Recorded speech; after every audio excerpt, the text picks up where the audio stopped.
नमस्कार, news India 24/7 पर आपका बहुत बहुत स्वागत है इस खास कार्यक्रम में। मैं हूं विजय त्रिवेदी। यूपी के प्रतापगढ़ जिले से ताल्लुक रखने वाले स्वामी प्रसाद मौर्य 3 दशकों से उत्तर प्रदेश की राजनीति में सक्रिय हैं। पिछड़ा वर्ग और खास तौर से कोरी समाज में उनका जनाधार बड़ा है, मजबूत है। रामचरितमानस को लेकर दिए बयान पर विवाद अभी थमा नहीं था कि स्वामी प्रसाद मौर्य ने संतों और बाबाओं को लेकर विवादित टिप्पणी की। उन्होंने कहा कि संत, बाबा, कसाई और आतंकवादी बन गए हैं। स्वामी प्रसाद के इस बयान के बाद सियासी घमासान जोरों पर है। भारतीय जनता पार्टी, समाजवादी पार्टी से लेकर स्वामी प्रसाद मौर्य तक सब पर हमलावर है। लोकसभा चुनाव को देखते हुए मौर्य की बयानबाजी को लेकर राजनीतिक नफा नुकसान का आकलन शुरू हो गया है।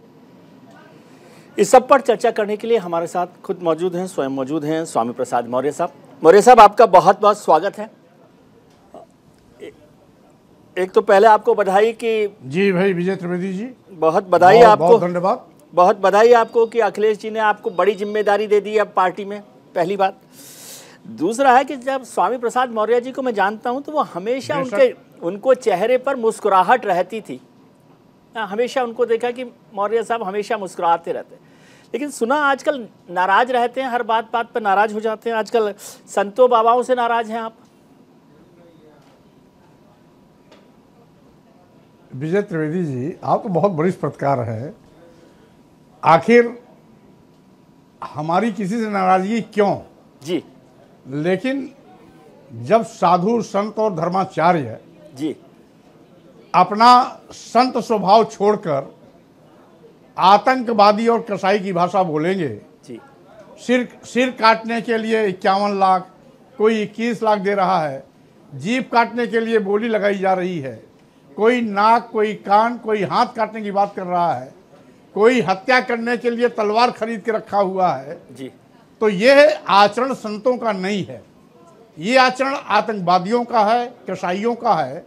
और यही संत बाबा लोग अगर किसी और धर्म का व्यक्ति यही भाषा बोलता तो उसको आतंकवादी होने का सर्टिफिकेट सबसे पहले यही देने के लिए आगे आते जी। और अगर वही आचरण ये साधु संत और धर्माचार्य कर रहे हैं जी, तो स्वाभाविक रूप से जब इनका चरित्र और आचरण एक अपराधी का है, आतंकवादी का है, कसाई का है, हिंसक चेहरा आज जनता के बीच में इनका बेनकाब हो रहा है जी, तो इनको नवाजा किस चीज से जाएगा जी। जो चरित्र है, जब तक संत स्वभाव छिपा हुआ था तो हम इनको संत समझते थे। आज तो इनका चेहरा बाहर हो गया, हिंसक चेहरा बाहर आ गया। अब मारने, काटने, हत्या करने, सिर कलम करने, जीभ काटने की जब बात करेंगे तो ये भाषा किसी साधु की नहीं, किसी संत की नहीं, किसी धर्माचार्य की नहीं, बल्कि आतंकवादियों की है, कसाईयों की है, अपराधियों की है। इसीलिए इनको इस शब्द से मैंने नवाजा है जी। लेकिन मौर्य साहब, आप भी जानते होंगे कि देश में हजारों हजार साधु संत हैं, हजारों हजार लोग होंगे। अब उसमें से कोई 1-2 लोग हैं जो किसी गुस्से में, किसी नाराजगी में या किसी और वजह से या अपनी भाषा की वजह से ही मान लूँ मैं आपकी बात को, वो कोई बात करते हैं तो क्या उससे पूरे संत समाज को जनरलाइज किया जा सकता है कि ये हिंदुस्तान का जो पूरा संत समाज है वो कसाई हो गया, आतंकवादी हो गया? आप त्रिवेदी जी अगर गौर किए होंगे जी तो ये शब्द उन साधुओं, संतों और धर्माचार्यों के लिए है जी, जिन लोगों ने अपराधी और आतंकवादी का आचरण किया है। जी, स्पष्ट, साफ, बिल्कुल साफ है जी। हम जो साधु संत अपने जप तप में लगे हैं वो तो पूज्य हैं, उनको कोई क्यों कहेगा जी। लेकिन जो सिर काटने की बात कर रहा है, हत्या करने की बात कर रहा है, सिर काटने के लिए सुपारी दे रहा है, जीभ काटने के लिए सुपारी दे रहा है, हाथ, कान, नाक काटने की बात कर रहा है, तो साधु का, वो संत का स्वभाव है ही नहीं जी। तो जो संत स्वभाव के विपरीत हैं ऐसे ही लोगों को मैंने आतंकवादी, अपराधी कहा है। शेष संतों का सम्मान है जी, जी। वो सबके पूज्य है, मैं भी उनका सम्मान करता हूं जी।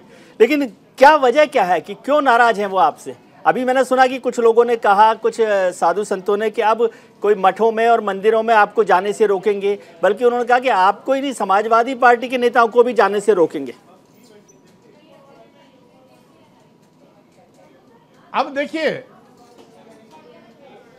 अच्छी बात है, पहले तो मैं ऐसे ढोंगियों के यहां कभी जाता ही नहीं जी जो धर्म का अपने नाम पर पट्टा करवा लिए हैं। जी धर्म किसी एक का नहीं होता, धर्म सब जन का है जी और धर्म क्यों किसी विशेष के लिए खोला जाए, जी किसी विशेष के लिए बंद किया जाए, जी ये तो अपने आप में धर्म का अपमान है। जी ये तो अपने धर्म को छोटा करने की एक शुरुआत है। जी इसलिए ऐसा करने वाले लोग हिंदू धर्म के हितैषी नहीं हैं। जी अगर सही मायने में वो संत हैं, साधु हैं, पुजारी हैं, तो उनको उसी संत और पुजारी के आचरण में रहना चाहिए जी और इस प्रकार की बात करके अपने धर्म को संकीर्ण दायरे में ले जाने की प्रवृत्ति से बाहर आना चाहिए। तो क्यों नाराज क्यों हैं वो आपसे?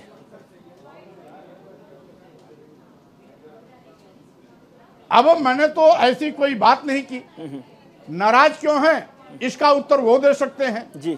अगर मैं कुछ कहा होता नाराज होते जी तो मैं उस उत्तर को देता और मैं अपनी जवाबदेही लेता। जी मैंने तो किसी पर कोई टिप्पणी की नहीं जी ना धर्म पर टिप्पणी की, ना रामचरितमानस पूरी किताब पर की जी ना किसी आराध्य देव पर टिप्पणी की जी हमने तो रामचरितमानस के जी कुछ चौपाइयों के वो अंश जी जिससे इस देश की महिलाओं, आदिवासियों, दलितों, पिछड़ों जी को सामाजिक धार्मिक सरोकार में जी रोजाना अपमानित होना पड़ता है, जी उसको संशोधित करने या प्रतिबंधित करने की मांग की है। जी इसलिए लोग इस पर विचार करने के बजाय जी अब अनाप शनाप बयानबाजी पर उतर आए हैं। जी यानी वो देश की महिलाओं, आदिवासियों, दलितों, पिछड़ों को जी अपमानित करना, प्रताड़ित करना, नीच कहना, अधम कहना जी अपना जन्म सिद्ध अधिकार मानते हैं जी। इसीलिए वो खड़ाए हैं जी। अगर सही मायने में एक इंसान के रूप में, मानव के रूप में, संत के रूप में इस पर विचार करते तो मेरी बात से सहमत होते जी क्योंकि गाली देना धर्म नहीं है। जी किसी भी धर्म का उद्देश्य किसी को अपमानित करना, प्रताड़ित करना, नीच कहना, अधम कहना नहीं है। जी हर धर्म का उद्देश्य मानव सम्मान और मानवता का सशक्तिकरण होता है। जी सर। महिलाओं का विशेष रूप से जी हमारी सरकार भी महिला सशक्तिकरण अभियान चलाती है। जी एक और महिला सशक्तिकरण अभियान, दूसरी ओर धर्म की आड़ में जी प्रताड़ित करने की बात करना, यह कहाँ का औचित्य है? ठीक है। इसके साथ ही साथ नवरात्र के सीजन में, जी नवरात्र के मौके पर इसी नारी शक्ति की पूजा देवी के रूप में होती है। जी और जब नारी शक्ति की पूजा देवी के रूप में होती है तो ये महिलाएं ही सभी देवियां ही हैं, जी नारी शक्ति की प्रतीक है, तो इनको अपमानित और प्रताड़ित करने की बात जी कोई धर्म के नाम पर कैसे कर सकता है? जी इसलिए विचारणीय विषय है। जी और सही मायने में मैं तो चाहूंगा कि जो धर्म के शुभचिंतक हैं जी उनको इस गंभीर विषय पर आपस में विचार विमर्श भी करना चाहिए और इस समस्या का निदान करने की बात को भी आगे लानी चाहिए। जी एक बार सर, आपने जो रामचरितमानस पे कहा उसको सुन लेते हैं ताकि आप उस पर कुछ और टिप्पणी करना चाहें और लोग क्या कह रहे हैं उसको भी हम बात कर लेते हैं।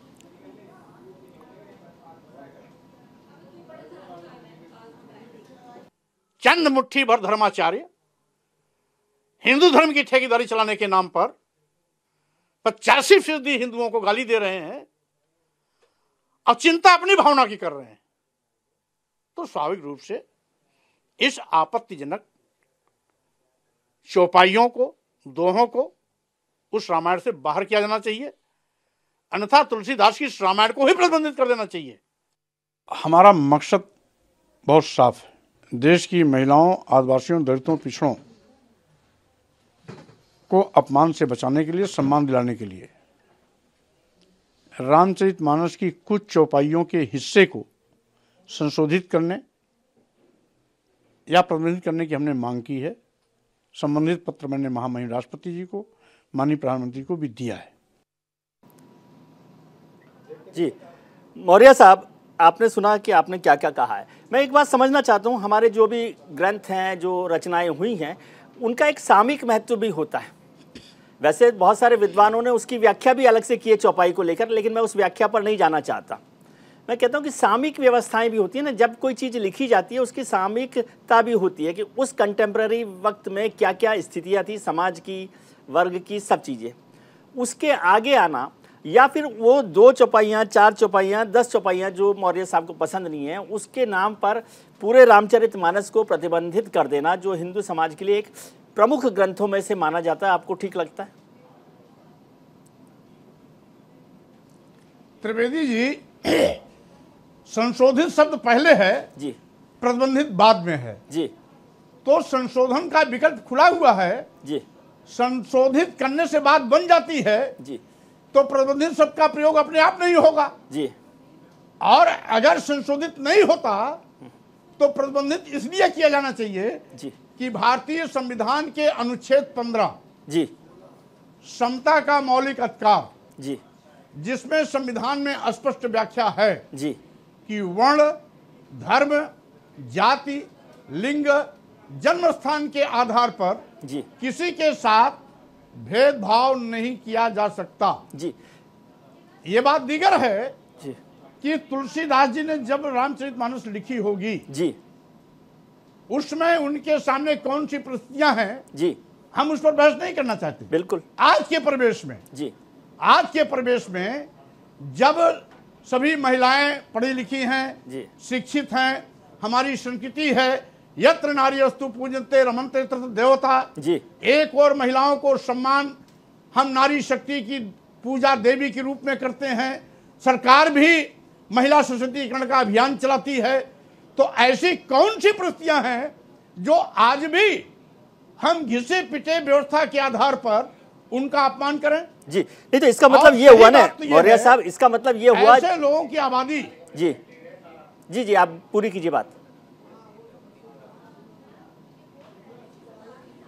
आज हम केवल आपके माध्यम से ये कहना चाहते हैं, जी, हमारी भावना, हमारा मकसद किसी की भावना को ठेस पहुंचाना नहीं। जी, हमारा मकसद किसी धर्म को इंगित करना नहीं। जी, हमारा धर्म पूरे रामचरितमानस को कटघरे में करना नहीं। जी, कुछ चौपाइयों के वंश, उनका जिक्र हमने माननीय प्रधानमंत्री महामहिम राष्ट्रपति को भेजे पत्र में दे दिया है, जी, और सार्वजनिक रूप से हमने मीडिया के समक्ष भी उस बात को रख दी है। जी, इसलिए जाति सूचक शब्दों का प्रयोग करके नीच कहना, अधम कहना, महिलाओं और शूद्र समाज को प्रताड़ित करना, और विशेष रूप से कोई भी धर्म अपने ही धर्मावलंबियों के बीच में 2 अलग अलग व्यवस्था नहीं करता, जी, कि एक को सम्मान किया जाए और पूरे शूद्र समाज को, जी, कितना भी ज्ञानी हो, ज्ञान का प्रख्याता हो, विशेषज्ञ हो, महाविद्वान हो, जी, फिर भी अगर शूद्र समाज का है जी, तो उसका सम्मान नहीं करना, और साथ ही साथ महिलाओं को नीच से भी नीच बता देना, ये कहाँ का धर्म है? जी। लेकिन ये मौर्य, धर्म का हिस्सा हो ही नहीं सकता। जी, बिल्कुल आपकी बात से सहमत। इसलिए जी, समय समय पर समाज की भावनाओं को चोट पहुंचाने वाले ऐसे कई मुद्दों पर प्रतिबंधित करने की बात उठती है, जी, या संशोधित करने की बात उठती है। जी, ये मांग संवैधानिक है, मौलिक अधिकार के अंतर्गत है, ठीक है, महिलाओं, आदिवासियों, दलितों, पिछड़ों के सम्मान से जुड़ा है। जी। इसलिए अपमान करना बंद करें, सम्मान दिलाने की बात करें। लेकिन मौर्य साहब, आप ही जो बात कह रहे हैं ये कंट्राडिक्शन है ना। आप कह रहे हैं कि आज हमारे यहाँ नारी सशक्तिकरण की बात हो रही है, महिलाएं आगे बढ़ रही हैं, दलित आगे बढ़ रहे हैं, पिछड़े आगे बढ़ रहे हैं, और पूरा जो संवैधानिक व्यवस्था है उसमें सब लोगों को बराबर अधिकार है, सब अपनी अपनी ताकत के साथ सबको बराबर मौका मिल रहा है। ये तो है नहीं कि तुलसीदास की रामचरितमानस की इस चौपाई को पढ़कर कोई ताड़ना दे रहा है, कोई प्रताड़ित कर रहा है। ऐसा आपके पास कोई मौका, ऐसा कोई उदाहरण आपके पास है कि विजय त्रिवेदी ने या स्वामी प्रसाद मौर्य ने ये पढ़कर महिलाओं को ताड़ना दी है या दलित को प्रताड़ित किया है? त्रिवेदी जी, जी, त्रिवेदी जी, आप सुने, हम ग्रामीण प्रदेश से आते हैं। जी, भारतीय संविधान लागू होने के बाद जी बाबा साहब डॉक्टर अंबेडकर जो दुनिया के सबसे बड़े विद्वान थे जी, उनको ये क्यों कहना पड़ा था कि हिंदू धर्म में पैदा हो गए, हमारे बस में नहीं था, मैं हिंदू होकर नहीं मरूंगा, ये मेरे बस में है। ठीक है। और 1956 में नागपुर की दीक्षा भूमि पर 10 लाख लोगों के साथ बौद्ध धर्म ग्रहण किया, इसीलिए कि दुनिया का सबसे बड़े विद्वान होने के बाद भी इस भारत में जातीय अपमान के कड़वे घूंट उनको रोज पीने पड़ते थे जी। अभी अभी की मैं घटना एक बता रहा हूं। महामहिम राष्ट्रपति रामनाथ कोविंद जी राष्ट्रपति पद पर रहते हुए राजस्थान पुष्कर में ब्रह्मा जी के मंदिर पर दर्शन के लिए गए थे जी। वहां के पंडों ने उनको मंदिर के आगे जाने, अंदर जाने से रोक दिया और वो नहीं गए, वहीं से वापस आ गए। क्या ये जाति अपमान नहीं है? माननीय उप प्रधानमंत्री के रूप में बाबू जगजीवन राम जी अपने जमाने के चोटी के नेता थे, कांग्रेस जैसी बड़ी पार्टी के राष्ट्रीय अध्यक्ष भी रह चुके थे जी। दर्जनों कैबिनेट विभाग के कैबिनेट मंत्री रहे और उप प्रधानमंत्री के रूप में बनारस में संपूर्णानंद मूर्ति का अनावरण करने गए। उनके आने के बाद पंडों ने उसको गंगा जल से धोया। क्या ये जाति अपमान नहीं है? जी। और यही नहीं, अभी अभी 2017 में श्री अखिलेश यादव जी जब मुख्यमंत्री पद से कालिदास मार्ग आवास, मुख्यमंत्री आवास को खाली करके अपने निजी आवास पर गए, यही भारतीय जनता पार्टी के लोगों ने उसको गंगा जल से धोया था जी। क्या यह जाति अपमान नहीं है? जी मौर्य साहब, आपकी बात ठीक है। अखिलेश यादव के नाम के आगे जी अखिलेश त्रिवेदी, अखिलेश द्विवेदी, अखिलेश शुक्ला, अखिलेश तिवारी, अखिलेश मिश्रा, अखिलेश अवस्थी, अखिलेश वाजपेयी, अखिलेश दीक्षित लगा होता। मौर्य साहब, क्या ये आपका तर्क गलत है? आज जो कुछ से धुलवाया जाता, आज कानपुर में जो कुछ हुआ है उसके बाद तो आपको ये तर्क नहीं देना चाहिए। कानपुर में जो घटना हुई उसके बाद तो ये तर्क नहीं देना चाहिए। लेकिन मैं दूसरा सवाल कर रहा हूँ। जो कानपुर में घटा है जी, लेकिन मैं आप ये भी बने कानपुर की घटना का जिक्र किया जी, वो कानपुर घटना बहुत ही दुखद घटना है जी। भाजपा सरकार के बुलडोजर की नीति का नंगा नाच कैसे होता है जी, एक उदाहरण जीता जागता सामने आया है जी। सरकार को जी, सरकार से मांग करते हैं उस अधिकारियों के खिलाफ 302 का मुकदमा दर्ज कर उनको तत्काल गिरफ्तार करें जी, और परिवार को 50 लाख रुपए की जी तत्काल आर्थिक सहायता देने का काम करें जी। नहीं, मैंने वो इस रेफरेंस में आपको याद दिलाया कि आप ब्राह्मणों का जिक्र कर रहे थे। लेकिन मैं दूसरी बात पूछना चाहता हूं। कुछ लोग कहते हैं कि स्वामी प्रसाद मौर्य साहब तो 5 साल भारतीय जनता पार्टी की सरकार में रहे, तो तब ये तुलसीदास, रामचरितमानस, चौपाइयाँ, साधु संत, दलित, महिला ताड़ना, ये सब क्यों नहीं याद आया? वो इसको पॉलिटिक्स समझते हैं आप? त्रिवेदी जी, बात सीधी सी है जी। नहीं त्रिवेदी जी, बात तो सीधी ये है जी कि आज इस मुद्दे पर बहस आप आज कर रहे हैं जी, क्योंकि प्रसंग बस ये बात चली जी। आपके ही किसी मीडिया के साथी ने इस प्रसंग पर सवाल किया, मैंने जवाब दिया, ये पूरे अंतरराष्ट्रीय स्तर पर विषय चर्चा का बन गया। आज 24 दिन से लगातार फिर बहस चल रही है जी। आज आपके सामने भी मैं मुखातिब हूं, तो स्वाभाविक रूप से बिना प्रसंग के कोई बात नहीं चलती है। लेकिन रामचरितमानस तो पहले पढ़ी होगी आपने। कार्य नहीं होता। मौर्य साहब, मैं इतना समझता हूं, आप जितने विद्वान आदमी हैं, कि रामचरितमानस तो आपने बहुत पहले पढ़ी होगी। अभी अखिलेश जी के साथ जाने के वक्त तो नहीं पढ़ी? स्वाभाविक रूप से जी। नहीं त्रिवेदी जी, मैं अपने विद्यार्थी जीवन में कई बार पढ़ा जी। अब आपने अगर छेड़ ही दिया है जी, तो सन 1980 में विश्वविद्यालय छोड़ने के ठीक बाद जी, इलाहाबाद के पीडी टंडन पार्क पर एक बुद्ध जयंती थी जी, जिसमें बीएचयू के प्रोफेसर पंडित जगन्नाथ उपाध्याय जी मुख्य अतिथि थे जी। उनका भाषण सुनने के बाद जी, मैंने गहन अध्ययन किया 4-5 साल तक लगातार जी। रामचरितमानस, वाल्मीकि रामायण, मनुस्मृति, नारद स्मृति, पराशर स्मृति जी, तमाम पुस्तकों को मैंने अध्ययन किया जी। तो मैंने देखा, और उसके अध्ययन के बाद पंडित जगन्नाथ उपाध्याय ने मेरी आंख खोली थी जी। और उनकी बात सुनकर के ही मुझको धर्म के नाम पर जो पाखंड है, ढोंग है, ढकोसला है, उससे नफरत पैदा हुई। ठीक है। और ये देन और श्रेय प्रोफेसर पंडित जगन्नाथ उपाध्याय को जाता है जी, जो बीएचयू के पाली भाषा के हेड ऑफ डिपार्टमेंट। मौर्य साहब, एक और सवाल है। ब्राह्मण थे, ठीक है, लेकिन ब्राह्मण होते हुए भी ब्राह्मणी व्यवस्था पर जबरदस्त उन्होंने चोट नहीं, किया वो था, ठीक है, जिससे कि मेरा भी स्वाभिमान जगा था। बिल्कुल। और तब से लेकर के आज तक सैकड़ों बार सार्वजनिक मंचों से मैं इस बात को उठाया। ये बात दीगर है, ठीक है, कि पहली बार ये चर्चा का विषय बना, पूरे देश स्तर पर बना है, ठीक है। और जब चर्चा का विषय बन ही गया है तो आज नहीं कल इसके सुखद परिणाम भी आएंगे और देश की महिलाओं, भारतवासियों, दलितों, पिछड़ों को अपमान से, ठीक है। एक आखिरी मौर्य साहब, एक आखिरी सवाल समझना चाहता हूं आपसे कि आपने जितनी बात की तार्किक है, ठीक तरीके से बात की, लेकिन कुछ लोगों ने कहा कि अब समाजवादी पार्टी को उसका जो पूरा जाति व्यवस्था या जो भी वोट बेस था वो बहुत खिसक गया है, तो और देश में एक मंडल व्यवस्था और कमंडल व्यवस्था पर फिर से पॉलिटिक्स शुरू हो गई है, मंडल बनाम कमंडल। तो कहीं ऐसा तो नहीं है, आप तो बहुत विद्वान हैं, अखिलेश जी आपके कंधे पर रखकर ऐसी बंदूक चला रहे हो ताकि उससे सारा वोट जो है उनके पास आ जाए, क्योंकि आपको प्रमोट भी किया उन्होंने जी। ये तो आप अपने वरिष्ठ पत्रकार होने का नाजायज फायदा लेना चाहते हैं, ऐसा मकसद मेरा नहीं है जी, क्योंकि राजनीतिक मुद्दे कुछ और होते हैं जी। ये सामाजिक और धार्मिक सरोकार से जुड़ा मुद्दा है जी। जाति और धर्म के नाम पर उन्माद पैदा करके राजनीति भारतीय जनता पार्टी करती है।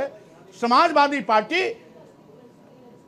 इस प्रकार की परंपरा को नहीं पनपने देना चाहती है जी। हमारे राजनीतिक मुद्दे होंगे, अगर हमको राजनीति के मैदान में जाना होगा जी, तो हम बेरोजगारी के मुद्दे को उठाएंगे। पूरा देश का नौजवान बेरोजगारी से आज त्रस्त है। हम महंगाई के मुद्दे को उठाएंगे, महंगाई से देश की जनता की कमर टूट गई है। हम जीएसटी का मुद्दा उठाएंगे जिसके माध्यम से सर एक बिल्कुल वक्त, मौर्य साहब वक्त नहीं है, एक छोटा, मौर्य साहब वक्त नहीं है, विकास का मुद्दा उठाएंगे। ठीक है, एक छोटा सा सवाल का जवाब छोटा सा दे दे, बिल्कुल वक्त नहीं है, कि आजकल हिंदू राष्ट्र बनाने की बड़ी जोर शोर से एक्सरसाइज हो रही है, आप उनके साथ हैं, आप उनके खिलाफ हैं? विजय त्रिवेदी जी, हम भारतीय संविधान के साथ हैं।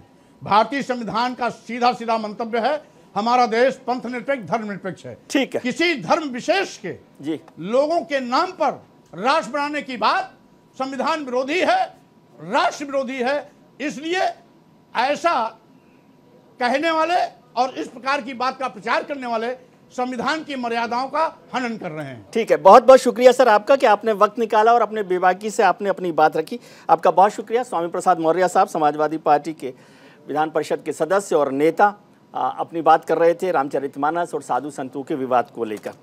आज के कार्यक्रम में, इस कार्यक्रम में इतना ही, लेकिन न्यूज इंडिया पर खबरों का सिलसिला जारी रहेगा। छोटा सा ब्रेक लेते हैं और ब्रेक के बाद सत्य की विजय पर बात करेंगे, तो कहीं मत जाइएगा, तुरंत लौट कर आते हैं।